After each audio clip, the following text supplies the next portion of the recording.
Bonjour à tous et à toutes et bienvenue dans une nouvelle vidéo, pas critique parce que y a rien qui sort en ce moment et les peu de films qui sortent c'est des films réalisés par Olivier Mégaton. Au bout d'un moment j'ai pas que ça à faire donc un film de 2h30 réalisé par Olivier Mégaton. Du coup je me suis dit, ça fait quelques mois que je regarde des séries, je me suis remis à regarder des séries mais des séries courtes parce que moi les séries où il y a déjà 3-4 saisons de 10 épisodes...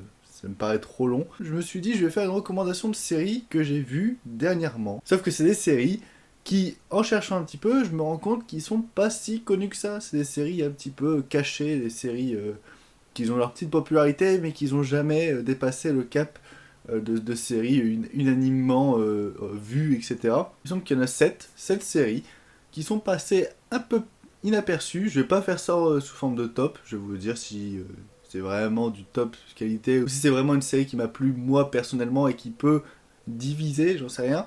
Je vais vous prévenir tout ça, je vais essayer de la faire très courte pour éviter de trop en dire. Ça va pas être une critique de série, juste de la recommandation, avec quelques petits points qui peuvent peut-être vous tenter, mais ça n'ira pas plus loin que ça. Si vous voulez un avis plus clair sur la série, n'hésitez pas à me demander dans les commentaires ou sur Twitter, tout ce que vous voulez pour qu'on en débatte si vous le souhaitez. Mais sinon c'est juste une liste, une petite vidéo pour vous encourager à voir ces séries et vous donner peut-être quelque chose à voir pendant ces vacances d'été où on ne va pas pouvoir voyager plus loin que chez nous, ou du moins en restant dans notre beau et merveilleux pays. Première série que je vais vous recommander, c'est une série que j'ai vue très dernièrement, il me semble que j'ai terminé il y a 2-3 jours, et que j'ai découvert très dernièrement également alors que c'est sorti l'année dernière, c'est A Christmas Carol. C'est une série qui est disponible gratuitement sur MyCanal si vous avez l'abonnement. C'est une série qui raconte l'histoire en 3 épisodes de 50 minutes, 1 heure de Monsieur Scrooge. Donc si vous avez déjà vu le film avec Jim Carrey réalisé par Zemeckis, ou alors les films des Muppets, ou alors le court-métrage de Disney, Mickey, etc.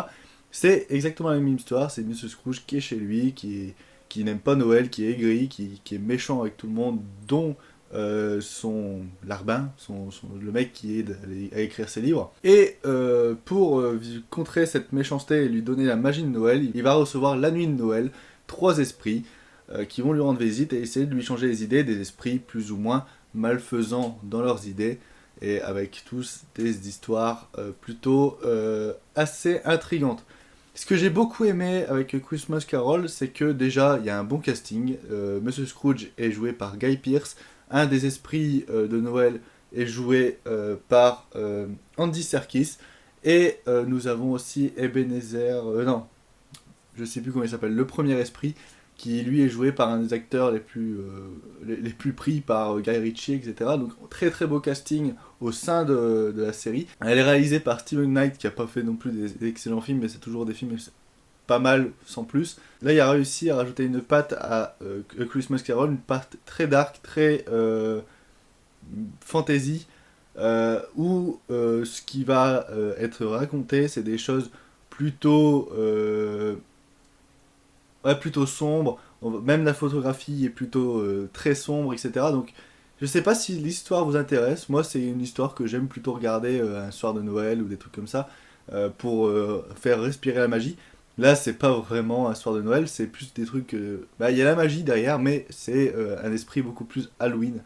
Et il y a quelque chose de plutôt intéressant dans Christmas Carol. Donc si l'histoire vous tente, si le casting vous intéresse, n'hésitez pas à vous pencher, ça dure pas très longtemps, en 2h30, 3 heures vous avez terminé, 3 épisodes, c'est une mini-série, et ça passe très très bien. N'hésitez pas à regarder A Christmas Carol de Steven Knight sur MyCanal. La deuxième série auquel je vais vous encourager de regarder, c'est la série Stalk, une série France TV Plus, c'est gratuit sur leur plateforme France TV Plus. Vous pouvez tranquillement aller voir, il me semble même que les premiers épisodes sont disponibles sur YouTube gratuitement par France TV Plus. Donc bref, vous n'avez aucune excuse pour ne pas regarder cette série, c'est une mini-série de 8 épisodes, il me semble, 8 épisodes d'environ 25 minutes par épisode, qui raconte l'histoire de Coin des Tuches, qui fait des études d'informatique et tout ça, et qui, pour dominer un peu tout le monde sans qu'il le sache, parce que c'est quelqu'un de très timide de base face aux gens, il va se mettre à hacker différentes personnes, et révéler leur vie, etc. et foutre la merde dans son bahut. Donc c'est une histoire de hacker, c'est une histoire de stalkage, et il y a des choses très intéressantes dans cette série qui est tournée à Lille, donc près de chez moi, notamment à côté de mon boulot. J'étais même pas au courant, donc j'aurais pu visiter le tournage si j'aurais été au courant, mais voilà, c'est les risques du métier. Il y a des bons acteurs, il y a d'ailleurs la fille de Macho Kassovitz qui joue également dedans, qui a un très gros rôle. Les acteurs sont plutôt pas mal, la réalisation tente des choses, et c'est une série qui, dans ses thématiques, paraît très américaine, bien que le côté français ressurgit de temps en temps, mais c'est quelque chose de très américanisé, donc si vous aimez toutes les séries américaines Netflix pour ados, ça va vous tenter également.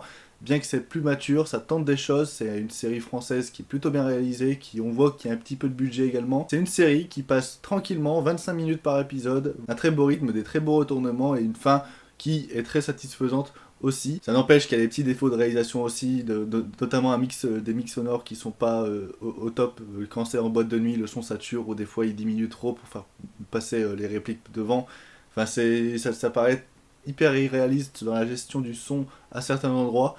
La réalisation aussi, on a quelques failles, notamment des ombres de techniciens et tout ça qui peuvent nous sortir du récit.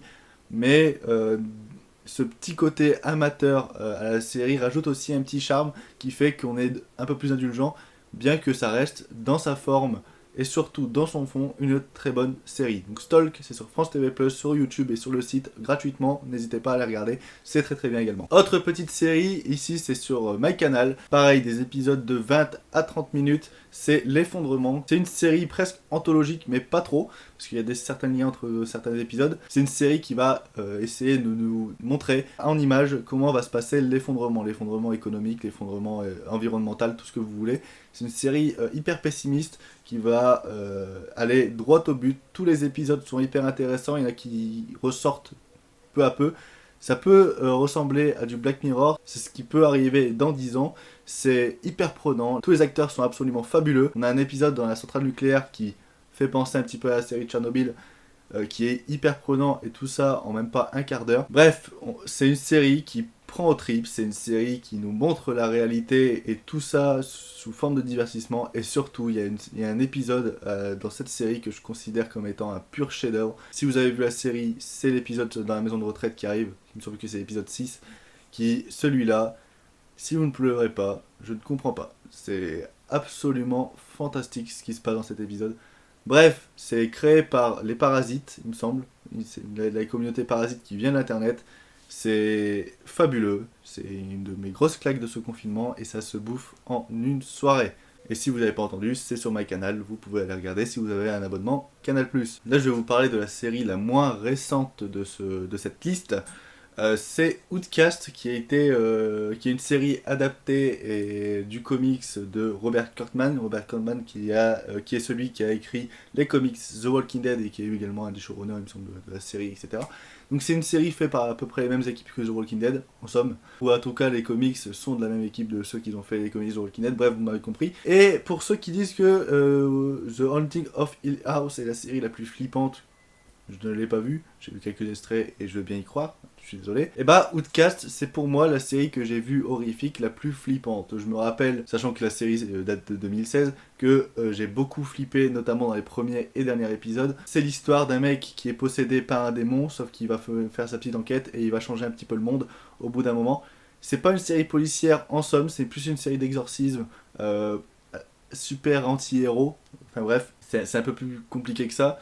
C'est une série horrifique, je l'ai pas vu depuis très longtemps, mais je sais que quand c'est sorti en 2016, je me suis pris une grosse claque. J'ai vu que la première saison, j'ai pas vu la saison 2, mais tout ce que je peux vous dire, c'est que la première saison cogne plutôt pas mal, ça a été une très belle surprise. Pas trop hypé par la saison 2, parce que la fin de la saison 1 me contentait, j'avais pas besoin d'en voir plus, mais en tout cas c'est une série qui est passée inaperçue, et je comprends pas pourquoi, parce que je trouve ça vraiment très bien maîtrisé. On a une très belle réal et on a surtout une ambiance flippante et d'exorcisme très intéressante du début jusqu'à la fin de la saison 1. Bref, si vous n'avez pas vu Outcast, c'est disponible sur OCS et c'est très bien, et en plus ça se bouffe. Ouais, il y a quoi, 10 épisodes je dirais la saison 1, 10 épisodes de 40 minutes, voilà, en quelques jours. Ça peut être mangé si vous êtes tenté. Dans tous les cas, dans toute cette liste, n'hésitez pas à regarder les 2 premiers épisodes pour vous faire une idée. Souvent, c'est 2 premiers épisodes qui vont vous mettre dans l'esprit de la série. C'est ce que je fais souvent quand je regarde une série, je regarde les 2 premiers épisodes, si les 2 premiers épisodes ne me tentent pas, et si l'esprit de la série me plaît pas, je vais direct arrêter. Je vais pas me forcer à regarder toute une saison alors que je n'aime déjà pas le début. Mais Outcast, c'est vraiment bien, c'est sur OCS. N'hésitez pas. Autre série, pareil, sur Canal+, c'est Vernon Subutex. Série adaptée de bouquins, de je sais plus qui, mais je sais qu'il faut que je me les achète les bouquins. Avec, comme dans le rôle titre, Romain Duris. Romain Duris qui est pour moi un des acteurs que j'aime le plus du cinéma français, donc c'est pour ça que j'ai regardé la série. C'est une série qui raconte l'histoire d'un mec qui était vendeur de vinyle avant, qui s'est fait un nom auprès des artistes, etc., en faisant des petites soirées le vendredi soir, etc. La majorité de ses potes, c'est des gens plutôt aisés, qui sont devenus artistes, chanteurs, etc. Et du jour au lendemain, il va perdre son appart, il va perdre sa thune, il va tout perdre, et il va se retrouver dans la rue, et il va contacter tous ses anciens potes de son ancien métier de vendeur de vinyle, notamment un artiste très connu. L'artiste très connu va sans hésiter vouloir l'aider, lui faire un gros chèque, sauf qu'avant qu'il fasse le chèque, il meurt d'une overdose. Et du coup, ça va être un mec qui va essayer de retrouver son passé en retrouvant ses anciens amis, ses anciennes copines et tout ce que tu veux. Sauf que dans la détresse, il va se mettre à faire des choses qu'il ne ferait pas d'habitude et s'avérer être un gros connard. Donc on suit vraiment un anti-héros, un mec plutôt con, plutôt connard, mais la véritable question de cette série, c'est de se poser la question de est-ce qu'on ferait pas pareil à sa place en ayant tout perdu? Est-ce qu'on ne se servirait pas de l'amour de nos amis pour survenir à nos besoins?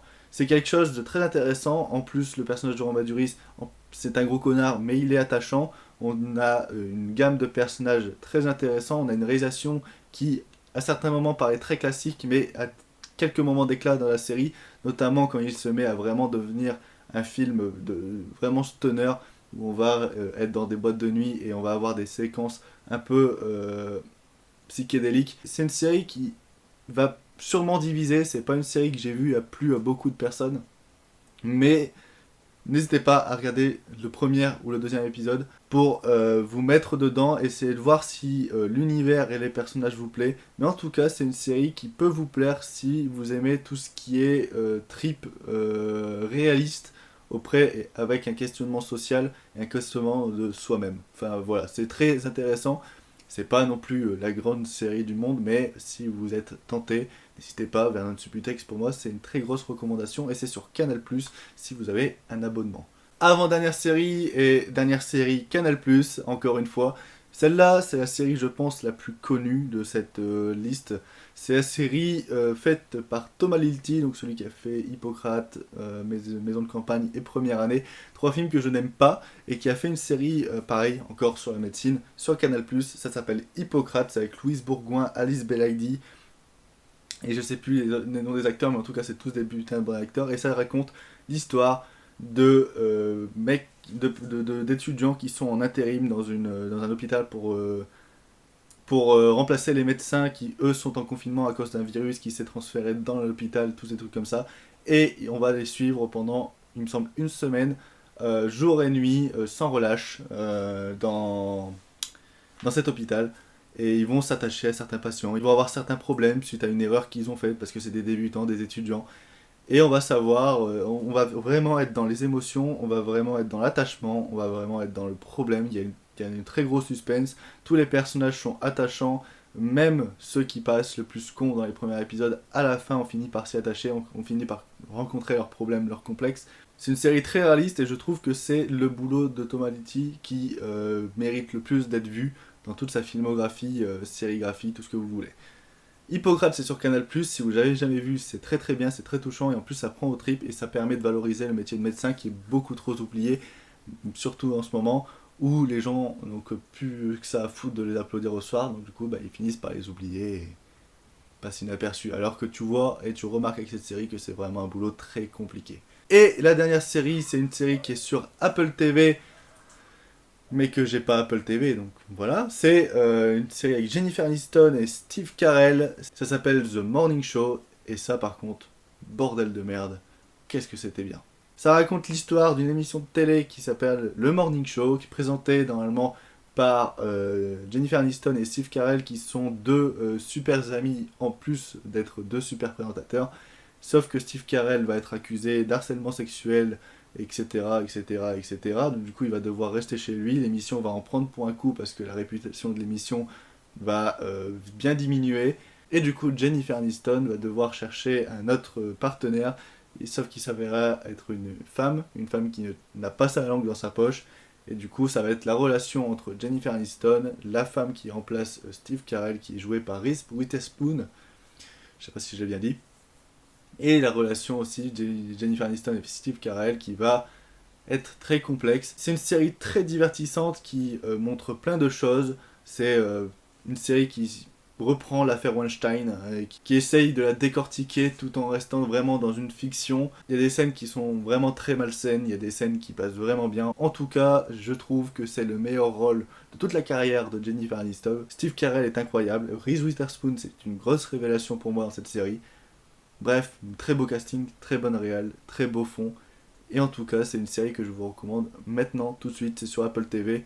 Mais comme pour toutes les séries, si vous n'avez pas d'abonnement, n'hésitez pas à faire ce que vous faites d'habitude.